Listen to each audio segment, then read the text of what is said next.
अस्सलामुअलैकुम जनाब, कैसे मिजाज हैं आपके। उम्मीद है सब खैरियत से होंगे। आप देख रहे हैं ज़हीर इलेक्ट्रिक यूट्यूब चैनल और मेरा नाम ज़हीर है। प्यारे दोस्तों, आपने इलेक्ट्रिकल एनर्जी मीटर के ऊपर मुख्तलिफ तरह की लाइट्स तो देखी होंगी, जिनमें एक लाइट मुसलसल ऑन रहती है, एक लाइट ऐसी है जो कि ऑन और ऑफ होती रहती है, और चंद एक लाइटें ऐसी हैं जो कि नॉर्मल हालत में ऑफ रहती हैं और सिर्फ किसी फॉल्ट की सूरत में ये लाइटें ऑन हो जाती हैं।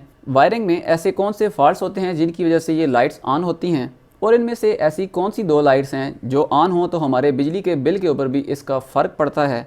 तो दोस्तों, आज हम बात करेंगे एनर्जी मीटर के ऊपर लगी हुई लाइट्स के बारे में। और अगर आप इस एनर्जी मीटर के बारे में मज़ीद बातें जानना चाहते हैं कि इसकी रीडिंग को किस तरह पढ़ना है और इसमें मैक्सिमम डिमांड इंडिकेटर क्या चीज़ है, तो आप मेरे चैनल पे ये वीडियो देख सकते हैं। तो प्यारे दोस्तों, सबसे पहले हम उस लाइट को देख लेते हैं जो हमेशा ऑन रहती है। इस लाइट के ऊपर लिखा होता है पावर। ये लाइट दोस्तों सिर्फ लोड शेडिंग की सूरत में ऑफ होती है, यानी कि जब इसको सप्लाई ना मिल रही हो तो ये लाइट ऑफ हो जाती है, और अगर इसको सप्लाई मिल रही हो तो ये लाइट ऑन होती है। और ये लाइट हमें ये इंडिकेशन देती है कि ये मीटर अभी ऑन है या ऑफ है। तो आपने अपने बिजली के मीटर के ऊपर देखा होगा कि जब बिजली मौजूद होती है तो ये वाली लाइट हमेशा ऑन रहती है और स्क्रीन के ऊपर रीडिंग भी हमें मिलती रहती है, और जब बिजली चली जाती है, लोड शेडिंग होती है, तो ये वाली लाइट ऑफ हो जाती है, यानी कि मीटर टर्न ऑफ हो जाता है और स्क्रीन के ऊपर भी हमें कोई रीडिंग नहीं मिलती। नंबर 2 के ऊपर दोस्तों एक लाइट है जो कि बहुत ही इंपॉर्टेंट लाइट है। ये वाली लाइट आम हालत में बंद होती है, सिर्फ और सिर्फ किसी फॉल्ट की सूरत में ऑन होती है। इस लाइट के ऑन होने की दो वजूहात हो सकती हैं। नंबर 1, या तो मीटर के कनेक्शन गलत हों, यानी कि दोस्तों मीटर के दो तरह के टर्मिनल होते हैं, इनपुट टर्मिनल और आउटपुट टर्मिनल। इनपुट टर्मिनल के ऊपर सप्लाई कंपनी यानी कि वापडा की तारें लगाई जाती हैं और आउटपुट के टर्मिनल के ऊपर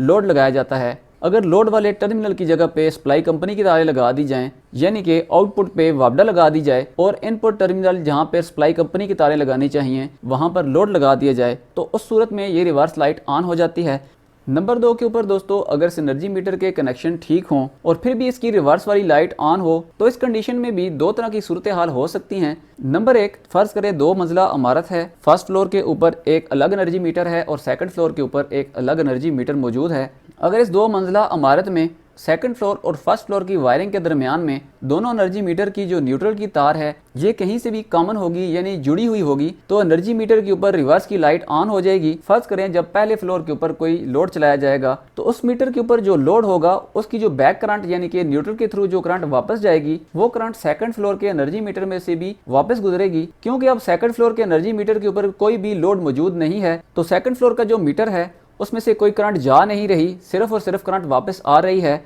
तो सेकंड फ्लोर का मीटर रिवर्स की लाइट को ऑन कर देगा। और दोस्तों, इसका नुकसान ये होता है कि जो लोड मीटर नंबर 1 के ऊपर मौजूद है तो यही मीटर नंबर 2 अपने पास काउंट करता है, जिसकी वजह से मीटर नंबर 2 के ऊपर कोई भी लोड ना डालने की सूरत में भी इसके ऊपर बिजली का बिल आता है। मजीद इसके अलावा दोस्तों, जब किसी घर में सोलर सिस्टम की इंस्टॉलेशन की जाती है तो उसके बाद एनर्जी मीटर के ऊपर रिवर्स की लाइट ऑन हो जाती है। इसकी सबसे बड़ी वजह सोलर सिस्टम के इनपुट की न्यूट्रल और आउटपुट की न्यूट्रल कॉमन हो जाना है। जब किसी घर में सोलर सिस्टम लगाया जाता है तो उसके ऊपर जो लोड डाला जाता है उस मखसूस लोड को अलग से फेज तो दे दिया जाता है, लेकिन उसको अलग से न्यूट्रल नहीं दी जाती, यानी कि वायरिंग में जो यूपीएस की तार डाली जाती है वो सिंगल वायर डाली जाती है, उसके साथ न्यूट्रल की तार नहीं डाली जाती, और मजबूरन उस लोड को चलाने के लिए सोलर इन्वर्टर की न्यूट्रल इनपुट और न्यूट्रल आउटपुट को कॉमन करना पड़ता है ताकि सोलर इन्वर्टर के ऊपर जो यूपीएस का लोड चलाना है वो चल सके। तो जब इन्वर्टर की इनपुट और आउटपुट न्यूट्रल को कॉमन किया जाता है तो मीटर को रिवर्स में करंट मिलना शुरू हो जाती है, जिसकी वजह से एनर्जी मीटर के ऊपर रिवर्स की लाइट ऑन हो जाती है।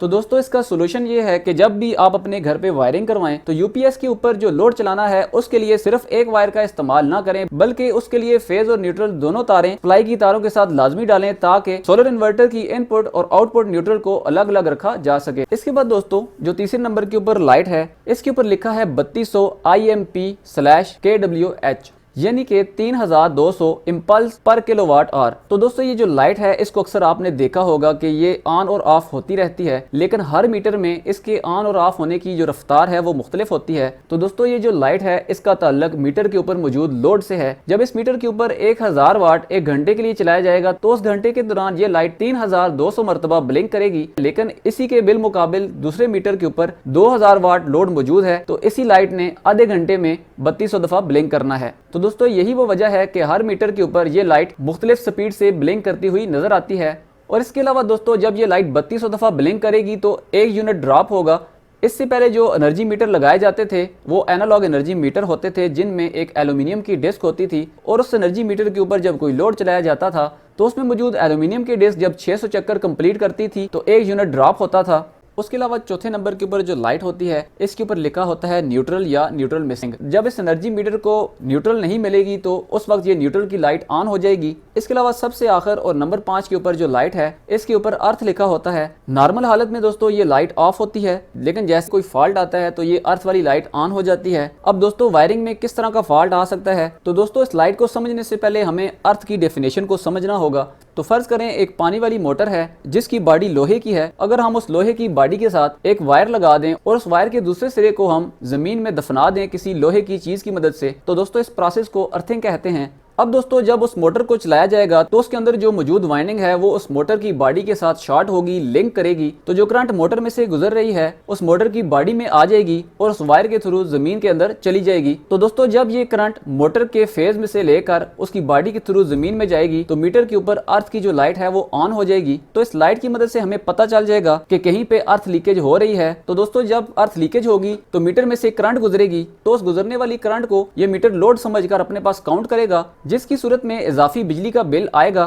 तो दोस्तों इस एनर्जी मीटर के ऊपर दो तरह की लाइट खतरनाक हैं, यानी कि अर्थ लाइट और रिवर्स लाइट। यानी कि दोनों सूरतों में इस मीटर के अंदर से करंट गुजरेगी, जिस करंट को ये मीटर वाट में कैलकुलेट करेगा और जब इसके ऊपर वाट की कैलकुलेशन होगी तो ये मीटर उसको अपने पास यूनिट में काउंट कर लेगा और बिजली का जायद बिल आएगा। तो आपने वक्तन फवक्तन अपने एनर्जी मीटर को चेक करते रहना है कि ये जो दो लाइट्स हैं ये ऑफ हालत में हैं या ऑन हालत में हैं। तो दोस्तों इन छोटी छोटी बातों का ख्याल रख के आप अपने एनर्जी मीटर के ऊपर अर्थ की लाइट को और रिवर्स लाइट को ऑफ रख सकते हैं।